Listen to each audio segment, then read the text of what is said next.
potentially can really gimp Shadow Fiend if she plays correctly. But yeah, followed up by the Earthshaker pick, that might be what they're going for, but we'll have to see. Misery actually coming out with a Warlock, Priestess of the Moon. So Warlock, pretty much a real standard hero, just having, that Infernal just being a great team fight ability, being able to disrupt a team fight for 1 second, and then that Rock just being a great pushing power. And then Priestess of the Moon just all around, if they can land arrows correctly, it's really going to be potentially a game changer if you get really nice arrows off by whoever plays it, plays the Priestess of the Moon. But, ooh. Enigma and Spectre again. What? Spectre coming out twice. It was DDT. Loda ran Spectre. I believe it was in game 3, the first game we did. So yeah, and that went really well for them. Spectre came out very strong with the Radiance, just really just cleaned up fairly well. I believe it was around the 35-minute mark is when he came in strong. I hate to cut you off, but think of the lanes. We're gonna see SF solo, Enigma, most likely jungle. Are we going to see a Spectre solo and then an Earthshaker something else lane? Or are we going to see some Enigma maybe in lane babysitting Spectre? I mean, you got to think here, what are the lanes looking like for Puppey? I'm a bit confused. What are your thoughts on this? Well, I really don't I see a laning Enigma. It's not common, but it's not necessarily a bad idea. Yeah. Running Eidolons, they're a great harassing power. They can really keep back heroes, allowing Spectre to farm as much as humanly possible. Really, just right now they just really have to either apply a lot of pressure on other lanes, and which eventually makes that hero going up against Spectre have to leave, and Spectre's able to free farm, or you have to have a lot of protection from either one or possibly two support heroes to give Spectre, just some really nice free farm without any fear of getting ganked constantly. So I don't know. It's going to be really interesting to see what they do here. I'm calling the tri-lane bottom. I think it's going to be ES, Enigma, and Spectre all on bottom. Proudmoore, I figured it was coming in because of the Warlock pick. And then Sand King. Sexy. We were probably going to see bottom, Sand King, Warlock, Proudmoore. I take it back. We might see... we could do a lot of things. You do Proudmoore solo with Warlock. It's not really that great. And bottoms with Andro. Oh, no. Or Andro. Wow. Slap me again. Venge. We're probably going to see Venge Proudmoore here, come to think of it. Yeah, it's a very strong lane. Maybe even a tri-lane. Maybe a Warlock solo, bottom solo, and Sand King in that lane as well. There's so many different lineup or lane composition. Wow, I can't speak for some reason today. So many different possible lane compositions coming from Misery's side that it'll be interesting to see how they played out. And now the 5th pick for Puppey, probably going to be something that can solo. But maybe they're just going to run an Enigma Earthshaker lane, something like that. Darkseer solo. There comes the chat from Kuroki. I am down to see that, ladies and gentlemen. I would love to see some Darkseer in this game. Or the Spirit Breaker that I call at the end of Game 4. I'm saying it. Spirit Breaker's coming in right now. All I know is Enigma never gonna get an ulti off until he has BKB. I mean, look at even DDT's then, team. Warlock may not even allow it. Even then, Warlock, you're gonna be in. Oh my god! I'd be my screaming goodness. right now, but I can't scream. Ladies and gentlemen, the Treant pick. Protector. I need to call Cinch right now. Cinch needs to be in this game.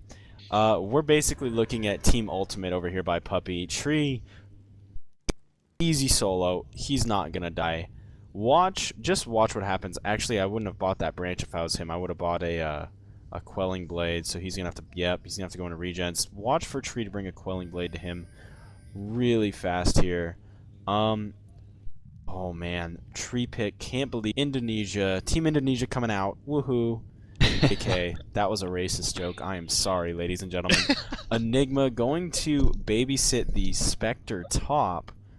And it looks as though Earthshaker is going to roam, picking up some wards, some clarities, and a healing salve.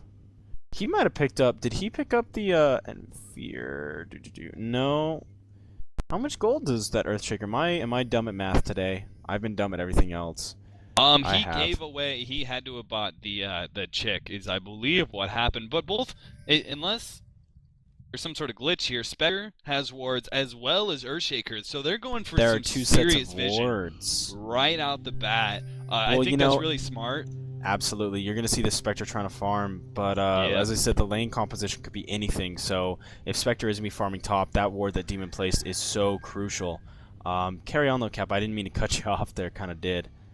Oh, no problem. Yeah, that top ward, like, completely protecting Spectre as much as humanly possible, while also, right out the bat, we have Fear using Eidolon's already taking away one creep from that top creep push going on there. He took away one right out the bat and then sent Eidolons along, and then went back and healed up his mana. Interesting.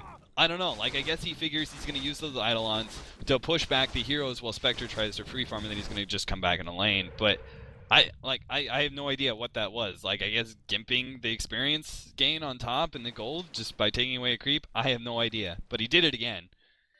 You know, I think that is what he's looking to do. And the thing is Demon would have no problem going up farming in that lane, except for the fact that Ward sees 3 heroes just waiting to give him. And, you know, right here, you're going to see the Eidolons most likely denying as much as possible. Good deny there by Spectre. But keep your eyes on that top lane. Earthshaker actually coming in with Venge. And, you know, this Proudmoore actually getting walled off, and he's in front of the tower, but not a whole lot going to go down there. That was actually a really nice wall by Earthshaker. I thought they might have been able to go on that, but it looks like you're not going to be able to.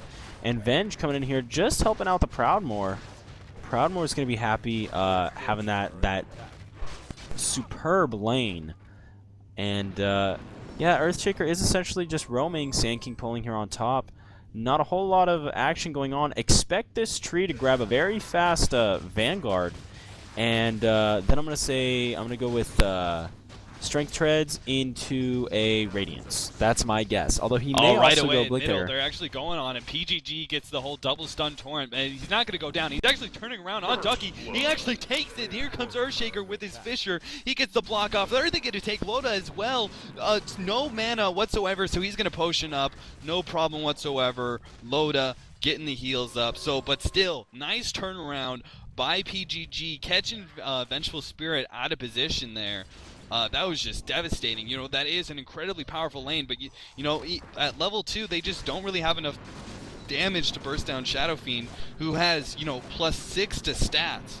You know, if he didn't have +6, he probably would have gone down there. He potentially really could have gone down there from just another auto attack from Vengeful Spirit. But, you know, because he has that much base already. But here comes top. Yeah. I believe, did he hit an arrow there? Because Demon. He might have. I just looked top, and actually on mid, Fissure going off, hitting both Proudmoore and Venge. Crow bringing Earthshaker his bottle. Nice torrent there.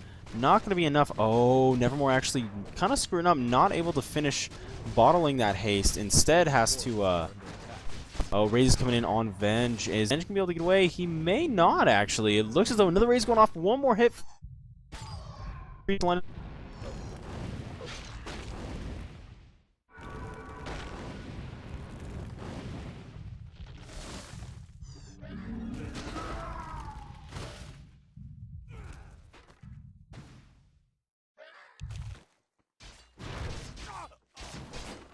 Hello everybody and welcome back. We do apologize, we had a crash, some technical difficulties, but we are good now. So we are at 1455 in the replay, 324 in game, Sentinel 04 up there, so we do have Shadow Fiend down for about another 4 seconds. We, as we said, crashed. I don't know exactly where we crashed at or what's up, but this is kind of what we're hoping at here, so we're good to go from this point forward. So, Cap, you good to go? I'm good. Zerak, you good to go? Alright. 3, 2, 1, go! Alright, guys, and we are back. Cap, take it away. Well, I was actually just trying to think of what we were talking about earlier, in the last minutes that we missed. But overall, it looks like PGG is just really dominating his lane so far. He's level 4. He's got some good CS so far. But oh, here it is, up at top. Sand King going in, getting a stun, followed up. Demon's actually trying to chase him down, followed up by Eidolon's doing a lot of damage, but both are gonna get out just fine.